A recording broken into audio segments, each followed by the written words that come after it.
Please take your seats. Thank you.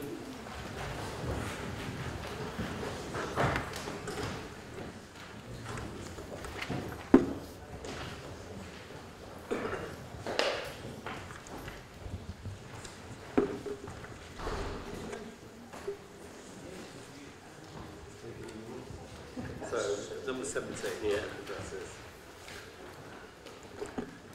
Okay, we go to public addresses and questions that do not relate to the matters.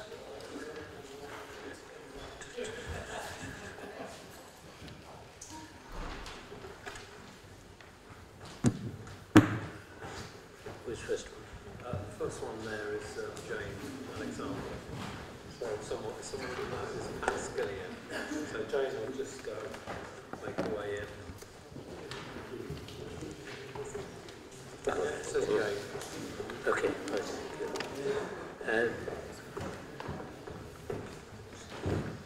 Jane Alexandra.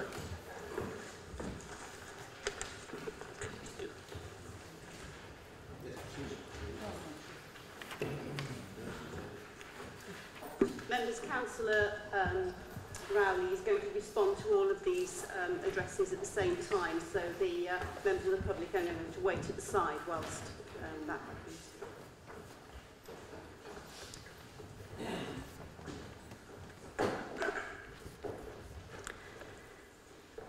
Hi guys, my name is Jane Alexander. Today I'd like to draw your attention to the experience of just a few people and how they've been affected by the closure of Temple Cowley pools. This is from a parent with a young daughter. I learnt to swim at the previous Temple Cowley pool 35 years ago, and my daughter started to learn to swim at the present TCP when she was 4 months old. We used to go there for lessons every Friday. We live walking distance from TCP. The new pool at Blackbird Leys is miles from us, so now we have to drive. 2 buses each way just is out of the question. Due to lack of time at the pools, the duckling swimming session at the Leys pool is now only half as long, 30 minutes instead of 60, but costs the same price. There are not enough swimming lessons or public swim sessions since both the old Blackbird Leys pool and the Temple Cowley pools were closed. Just building one same-size pool in Blackbird Leys was never going to be enough to replace 2. It is vital that children have swimming lessons and learn to swim. But where are the adults supposed to go? That's why we still need 2 pools in East Oxford, so that there is enough swimming for all. Exercise classes at the Leys are now hugely overbooked, as there are 2 centres worth of people being forced against their will to exercise in one centre. In this day and age, when illness and obesity is such a problem, removing an exercise facility in walking distance for so many people is extremely ill-advised. There is still massive public support for TCP, as the recent poll in the Oxford Mail showed, with 92% in favour of reopening.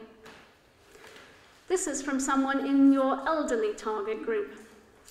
I am so grateful that you are continuing to fight against the closure of TCP. On a personal note, since being unable to do my weekly swim at Temple Cowley, the other pools on offer are too far from my home to enable me to use them, my physical health has deteriorated considerably. This is what was expected. Swimming is the only form of exercise that a partially disabled person can do. I am now deprived of it by councillors who have little idea of the health benefits. They should also realise that they have completely lost my vote, and I will be contributing to the Fighting Fund, and again, thank you so much for your attempts at saving TCP. My own personal experience. I used to exercise and swim 3 times a week, but after TCP closure, I could not swim and use pool exercise classes as I had before. I found Blackbird Leys not open at similar times. My class was now being held in the evening, and not in the swimming pool, but a shallow learner pool. We who choose water-based exercise do it because we need the buoyancy of the water to support us, not to have half our bodies out of the water. It did not work for any of us. We are being sold short. Swimming time for the public is severely reduced by the schools occupying half the pool, and the other half being effectively all deep ends, 2 metres deep. Nowhere to stand or rest when necessary at the end of a length. This makes swimming impossible for many, especially those with health issues who are less confident in the water. Steps are only available by request in advance. This does not give equality to those with disabilities. It is not as if the council didn't know about the lack of steps in the design. I had clearly pointed this out to the council officer at the very first consultation showing of the plans of Blackbird Leys Pool. In the first 5 weeks post-TCP closure, I had only managed to swim 7 times total, using Ferry, Blackbird Leys and Barton. My body had become stiffer than before. When I lost my balance whilst crossing the Cowley Road on the 4th of February, I was not agile enough to regain my balance. I smashed into the curb and suffered 5 fractures. This is not only painful, but has limited my ability to exercise even further. It also makes me one-handed, effectively.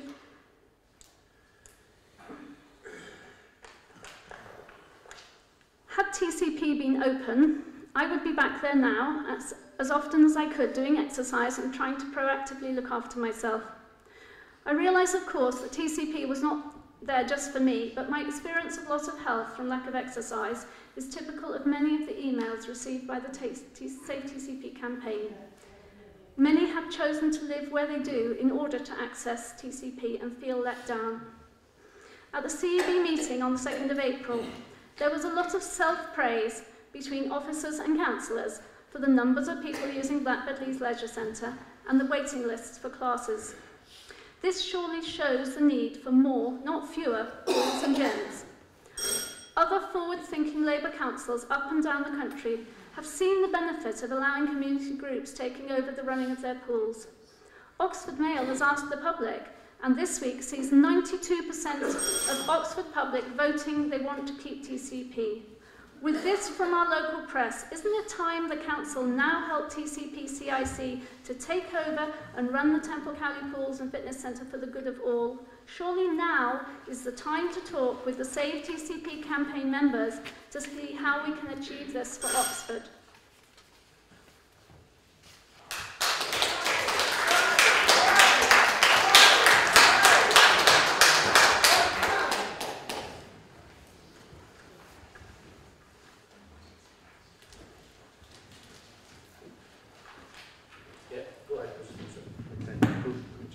This, if I can. Before I start my 5 minutes, I just need to point out there's a typo on the website that's been given there on the front of the page. It should, of course, be savetemplecowleypools.webs.com, not web. That's where you'll find the unexpurgated version of my address, which was censored for this evening. You'll also find under agenda item 17 the copy of the MJ submission that I'll be talking about in a moment. Starting in a moment.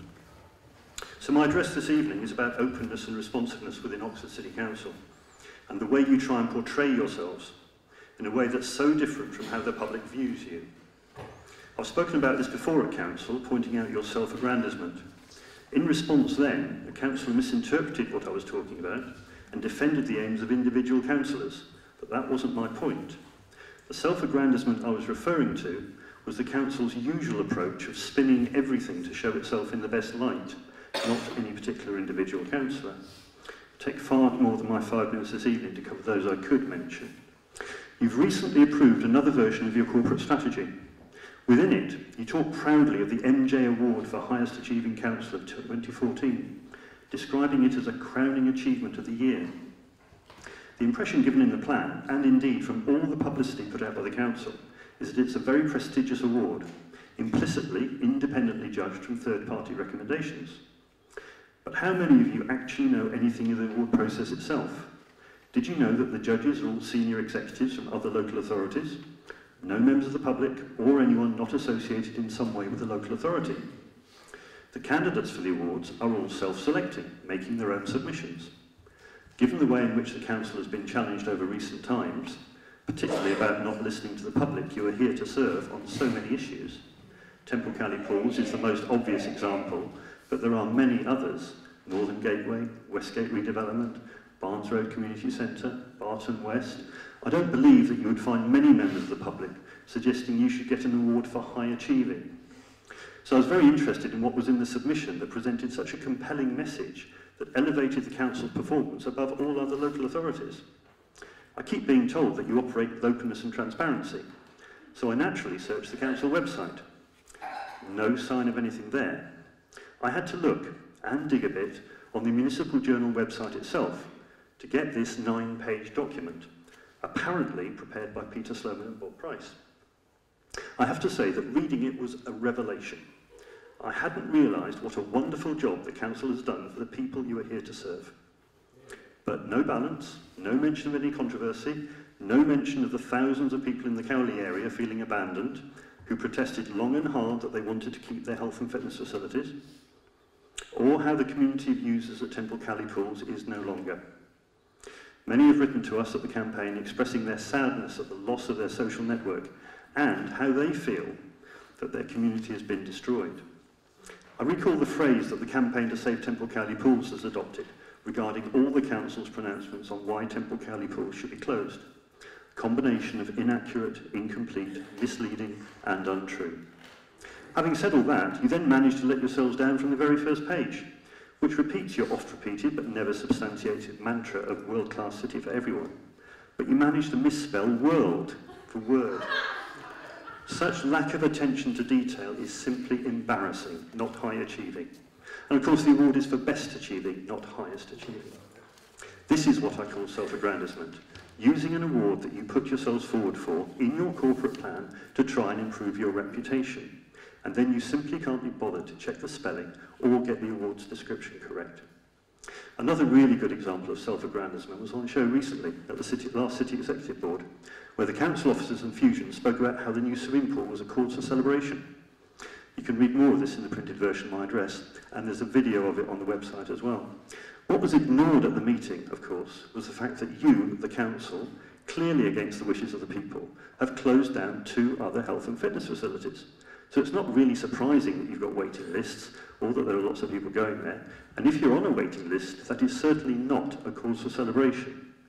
And those waiting lists include children waiting to learn to swim. The demand is there for more facilities. Keeping Temple Cowley Pools open would address that demand. So in conclusion, I stand by what I've said previously, that this council, a mere district council, continues to be guilty of self-aggrandisement. I, and most of the public, are actually keen to celebrate what you do right.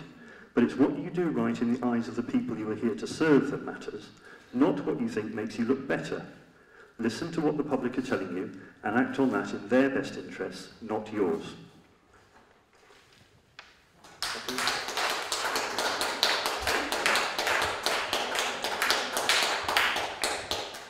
Members, the next person is a candidate, so we won't be filming the next part of this as we're in the third hearing. Sarah Lazenby.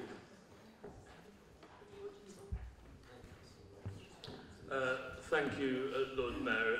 As briefly as I may, I agree with that free speech is an essential component of democracy, and therefore welcome the speakers, as we have welcomed them in this council on a number of previous occasions.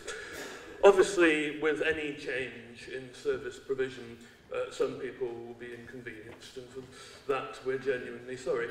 But this has to be matched against the success of the policy, which has resulted in over 160,000 attendances at the new Leeds Pools and Leisure Centre in its first 3 months, which is nearly as many as all 3 of the old facilities, Temple Cowley Pools, Blackwood Leeds Pool and Blackwood Leeds Leisure Centre, put together had in 6 months.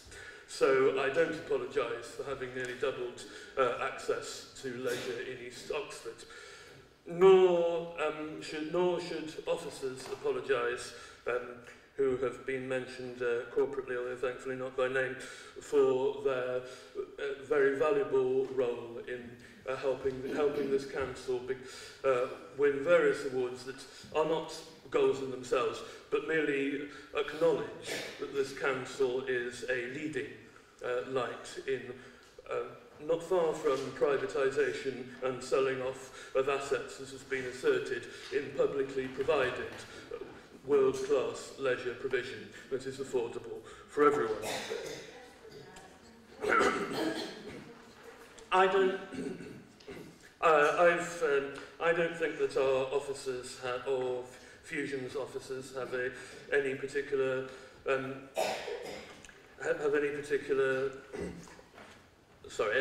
predilection for self-praise. I have never heard them praising themselves in my hearing. What they do in the privacy of their own homes is, of course, entirely up to them.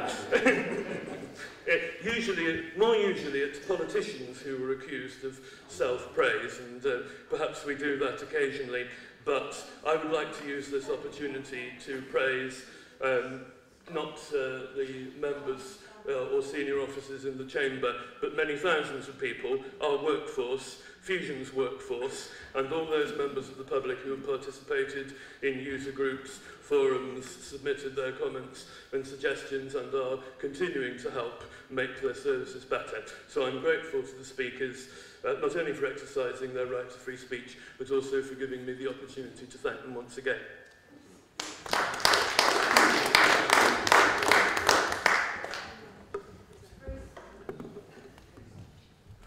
Hello, I'm Sarah Lazenby, and I think the questions I've asked have just been answered. But what hasn't been answered is why, when we ask questions, we are never thanked for bringing something to people's attention. Now, Mr. Rowley may not think that it warranted it this time, but it never warrants it. And I think that that is bad practice. The public do report things that need attention, that the officers can't have eyes everywhere, and I think there should be some courtesy. Additionally, we're talking to you today, and you're sitting here and listening, but you've already decided what you're going to vote, apart from the Greens, so I find this a foolish system, and I do not respect it, and I wish I could. Thank you very much.